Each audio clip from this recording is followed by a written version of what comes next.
আজ ৩রা মার্চ ১৬ বছর আগে আজকের দিনে পাকিস্তানের লাহোরের সন্ত্রাসী হামলার শিকার হন শ্রীলঙ্কা ক্রিকেট দল। ওই হামলায় লঙ্কান ক্রিকেটার সহ আহত হন ম্যাচ ও অফিসিয়ালরা। প্রাণহানি ঘটে পুলিশ সহ ৮ জনের। লাহোর থেকে বিস্তারিত জানাচ্ছেন শাহান পাপন।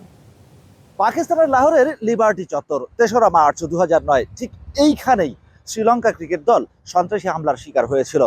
প্রত্যক্ষদর্শীদের মতে ঠিক এই রাস্তাটা থেকে গুলিবর্ষণ শুরু হয় এবং টিম বাস ঠিক এখান দিয়েই বের হয়ে এবং এই রাস্তাটা দিয়ে স্টেডিয়ামে চলে যায়। লিবার্টি চত্বরে এই মোড় ঘুরে ওঠার আগেই টিম বাস লক্ষ্য করে বৃষ্টির মতো গুলি ছুটতে থাকে সন্ত্রাসীরা। All time Roma. Taste it, love it. ১৬ বছর আগের আজকের দিনে লাহোরে মৃত্যুকে যেন খুব কাছ থেকে দেখেছিলেন শ্রীলঙ্কান ক্রিকেটাররা।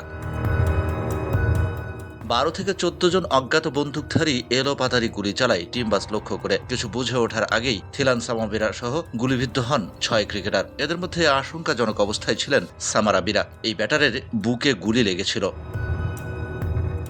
ক্রিকেটারদের বহনকারী বাসের পেছনেই ছিল ম্যাচ অফিসিয়ালদের গাড়ি। ম্যাচ রেফারি ক্রিস ব্রড অক্ষত থাকলেও পাকিস্তানি আম্পায়ার এহসান রাজা আহত হন। তবে তাদের সামনেই গুলিবিদ্ধ হয়ে মারা যান গাড়ির ড্রাইভার।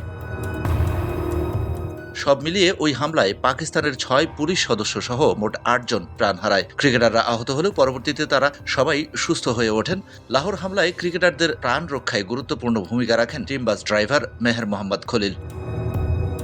গুলি ও লকেট রাঞ্চার উপেক্ষা করে লিবার্টি চত্বর থেকে বাস নিয়ে দ্রুত গাদ্দাফি স্টেডিয়ামে চলে যান টিম বাস ড্রাইভার। তার এই সাহসী দায়িত্বশীলতার জন্য শ্রীলঙ্কায় ডেকে নিয়ে বাস চালক মোহাম্মদ খলিলকে বিশেষ সম্মাননা দেয় দেশটির সরকার।